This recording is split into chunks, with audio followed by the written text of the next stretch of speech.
Hi dears, അസ്സലാമു അലൈക്കും. അപ്പോൾ ഇന്നലെയാണെങ്കിൽ 2-3 ദിവസം മുമ്പ് ഞാൻ ഒരു ഷോർട്സ് ഇട്ടപ്പോൾ അതിനകത്താണെങ്കിൽ ചേന ഉടച്ച് കറിയുടെ ഇതിട്ടിട്ടുണ്ടായിരുന്നു.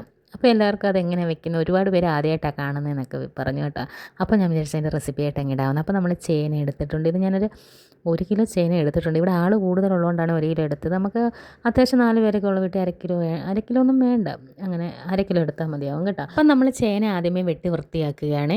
അപ്പം ചേനയൊക്കെ വെട്ടണമെങ്കിൽ നന്നായിട്ട് ഇച്ചിരി കഠിനാധ്വാനം വേണം. പിന്നെ ചൊറിയിലുള്ള ചേനയാണെങ്കിൽ പിന്നെ പറയാൻ വേണ്ട. പക്ഷേ എന്തായാലും ഇത് ചൊറിയില്ലായിരുന്നു കേട്ടോ, നെയ്ച്ചേനയായിരുന്നു കേട്ടോ. അപ്പോൾ വെള്ളമുണ്ട് ഇതിനകത്ത്, മഴയൊക്കെ പെയ്ത് നിന്നുകൊണ്ട്. അങ്ങനെ നമ്മൾ ചേന എല്ലാം റെഡിയാക്കണം. പണ്ടുള്ളവരൊക്കെ പറയുമായിരുന്നു ചക്കയും മാങ്ങയും 3 മാസം, ചേനയും ചീനിയും 3 മാസം, അങ്ങനെ ഇങ്ങനെ 3 മാസം എന്നൊക്കെ പറഞ്ഞു. ഇപ്പോൾ ആർക്കും ചേനയും വേണ്ട, ചക്കയും വേണ്ട, ഒന്നും വേണ്ട, ചിക്കൻ മതിയില്ല. അപ്പോൾ നമ്മൾ ഈ ചേനയാണെങ്കിൽ അരിഞ്ഞ് വെക്കുന്ന സമയത്ത് തന്നെ നമ്മൾ പയർ, വൻപയറാണ് നമ്മളിവിടെ എടുത്തേക്കുന്നത്. ഇത് വെള്ളത്തിൽ കുതിർത്തിട്ടാൽ പിന്നെ ഒരു ദിവസം മൊത്തം, അതായത് രാത്രി ഓവർനൈറ്റ് കുതിർത്തിട്ടാൽ പിറ്റേന്ന് ഒറ്റ വിസിലിൽ നമുക്ക് വെന്ത് കിട്ടും. ഇത് ഞാൻ പിന്നെ അന്നേരം ഇപ്പോൾ എടുത്തിട്ട് അപ്പം തന്നെ എടുക്കുന്നുണ്ട്. 4 വിസിൽ വേണം എൻ്റെ കുക്കറിനകത്ത് കേട്ടോ. അപ്പോൾ അത് നന്നായിട്ട് കഴുകി വൃത്തിയാക്കണം. ഈ വൻപയർ, ചുമന്ന പയറിൻ്റെ ഇടയിൽ കല്ല് കാണും കേട്ടോ. നമ്മൾ ഓർക്കാതെ കല്ല് കടിക്കുമ്പം നല്ല രസമായിരിക്കും. അതുകൊണ്ട് അതൊക്കെ നോക്കി പാറ്റിയിട്ടൊക്കെ എടുക്കുന്നതായിരിക്കും നല്ലത്. അപ്പോൾ അങ്ങനെ ഞാൻ കുക്കറിൽ അത് പയർ വേവാൻ വെച്ചേക്കുന്നു. ഈ സമയം കൊണ്ട് നമ്മൾ പിന്നെ ചേനയെല്ലാം അരിഞ്ഞ് റെഡിയാക്കുവാണ്. ഞാൻ ഈ അരിയുന്ന ആദ്യ വലുപ്പത്തിൽ അരിഞ്ഞാൽ മതിയാവും കേട്ടോ. ഒത്തിരി കുഞ്ഞായിട്ടൊന്നും അരിയേണ്ട, കാരണം വെള്ളം പോലെ ആയിപ്പോൾ. അപ്പോൾ ഇങ്ങനെ അരിഞ്ഞാൽ തന്നെ വേവും. കാരണം ഇപ്പോൾ ചേനയ്ക്ക് വേവ് കുറവുള്ള മാസമാണ്. കാരണം എന്ന് വെച്ചാൽ വെള്ളമുണ്ട്. ഇനി ഇതിങ്ങനെ കിടന്ന് വെള്ളം പറ്റുമ്പോഴാണ് ചേനയ്ക്ക് വേവ് കുറയുന്നത് കേട്ടോ. അപ്പോൾ ഞാൻ ഈ ചേനയൊക്കെ അരിഞ്ഞ് വെച്ച സമയത്ത് തന്നെ നമ്മുടെ പയർ വെന്തിട്ടുണ്ട്. അപ്പോൾ ഞാൻ പയറെടുത്ത് അങ്ങോട്ട് മാറ്റി വെച്ചിട്ട് അതേ കുക്കറിൽ തന്നെ നമ്മുടെ ചേന ആണെങ്കിൽ എടുത്തിടുന്നുണ്ട്. അപ്പോൾ ആവശ്യത്തിനുള്ള വെള്ളം ഒഴിക്കുക. നമ്മൾ കുറച്ച് വെള്ളമേ ഇപ്പോൾ ഒഴിക്കുന്നുള്ളൂ, കാരണം പുതിയ ചേനയാണല്ലോ. അപ്പം അതിനകത്തൊന്ന് ജസ്റ്റ് ഒന്ന് മുങ്ങി കിടന്നാൽ മതി, നെകയ്ക്കൊന്നും ഒഴിക്കണ്ട കേട്ടോ. എന്നിട്ട് കുറച്ച് മഞ്ഞൾപ്പൊടിയും ആവശ്യത്തിനുള്ള ഉപ്പും കൂടി ഇടണം.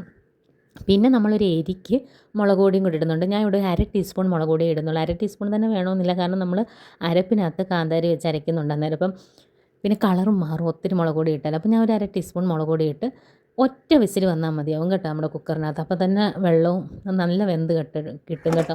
പിന്നെ വെള്ളവും അത്യാവശ്യം ഉണ്ട്. നമുക്ക് വെള്ളം ഒത്തിരി വേണ്ടാത്തവർ വെള്ളം ഊറ്റിക്കളഞ്ഞാലും മതി. അല്ലെങ്കിൽ നമുക്ക് കറി പോലെ എടുക്കണം, കഞ്ഞിക്കൊക്കെ എടുക്കാൻ ഈ പരുവാണ് നല്ലത് കേട്ടോ, കറി പോലെ ഇരിക്കും. അപ്പം നമ്മൾ അങ്ങനെ ചേനയ്ക്കകത്തോട്ട് നമ്മുടെ വെന്ത് വെച്ചേക്കുന്ന വൻപയറും കൂടെ ചേർത്ത് ഇളക്കി കൊടുക്കണം കേട്ടോ. നന്നായിട്ട് ഇത് മിക്സ് ചെയ്യണം. നമ്മൾ തീ വെച്ചിട്ട് മിക്സ് ചെയ്താൽ ആ വെള്ളവും കൂടെ അടിയിൽ കിടന്നങ്ങ് പറ്റുകയും ചെയ്യും, ഇത് രണ്ടും യോജിക്കുകയും ചെയ്യും.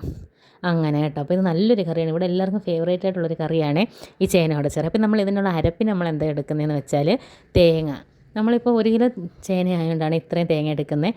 1/2 കിലോ ആണെങ്കിൽ ഇതിൻ്റെ നേരെ പകുതി തേങ്ങ മതിയാവും. അതായത് ഒരു മുറി തേങ്ങയുടെ പകുതി എടുത്തിട്ടുള്ളൂ കേട്ടോ. പിന്നെ ഒരു 4-5 കാന്താരി, നമ്മുടെ എരി അനുസരിച്ച്, നമുക്ക് എരി കൂടുതൽ വേണ്ടവർക്ക് 5-6 കാന്താരി എടുക്കാം. ഇപ്പോൾ 4 കാന്താരി ഇടുമ്പോൾ തന്നെ അത്യാവശ്യം എരി കിട്ടും. പിന്നെ കുറച്ച് കറിവേപ്പിലയും ഒരു നുള്ളു ജീരകവും പിന്നെ 2-3 അല്ലി വെളുത്തുള്ളിയും കൂടെ ചേർത്ത് നന്നായിട്ട് അരച്ചെടുക്കണം.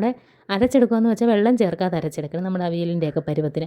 എന്നിട്ട് നമ്മൾ ഈ മിക്സ് ചെയ്തേക്കുന്ന ചേന പയർ മിക്സിയിലിട്ട് ഇതിട്ടിട്ട് നന്നായിട്ട് പിന്നെ ഇച്ചിരി തീ വെച്ചിട്ട് ഈ തേങ്ങയുടെയൊക്കെ പച്ചമണം പോകുന്നുണ്ട് വരെ ഇളക്കി കൊടുക്കണം. അപ്പോൾ നല്ലതായിട്ട് വന്നിട്ടുണ്ട്. ഇനി നമ്മൾ ചെയ്യേണ്ടത് വേറൊന്നുമല്ല, കുറച്ച് വെളിച്ചെണ്ണ ഒഴിച്ചിട്ട് കടുക് വറക്കാൻ. അപ്പോൾ ഈ ചേന ഉടച്ചറിയുടെ ഏറ്റവും ഹൈലൈറ്റ് ഇവിടെ ഇതാണ് കേട്ടോ, കടുക് വറുക്കുന്നതാണ് ഇതിൻ്റെ ഏറ്റവും ടേസ്റ്റുള്ള ഭാഗം ഇതാണ്.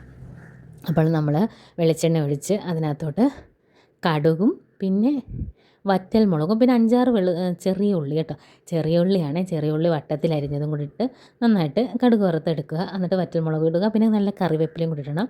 എന്നിട്ട് അത് മൂത്ത് വരുമ്പോൾ കടുകൊക്കെ പൊട്ടി വരുമ്പോഴത്തേന് നമ്മുടെ ചേന മിശ്രിതത്തിലോട്ട് ഒഴിക്കണം. നല്ല ടേസ്റ്റി ആയിട്ടുള്ളൊരു കറിയാണ്, കഞ്ഞിക്കൊക്കെ നല്ല സൂപ്പർ കോംബോ ആണ്. നമ്മൾ ഇത് കഴിക്കുമ്പോൾ നമ്മൾ ഒരു 10-15 വർഷം പുറകിലോട്ട് ഞാൻ പോകും കേട്ടോ. എൻ്റെ കൊച്ചിനെ ഞങ്ങളുടെ വീട്ടിൽ സ്ഥിരം ഉണ്ടാക്കുന്ന ഒരു കറിയാണ്. അപ്പം നമ്മുടെ ഈ ചേനക്കറി ഇഷ്ടപ്പെട്ടവരെല്ലാം ഒന്ന് ട്രൈ ചെയ്യണേ, ഉണ്ടാക്കി നോക്കണേ, എന്നിട്ട് അഭിപ്രായങ്ങളൊക്കെ പറയണേ.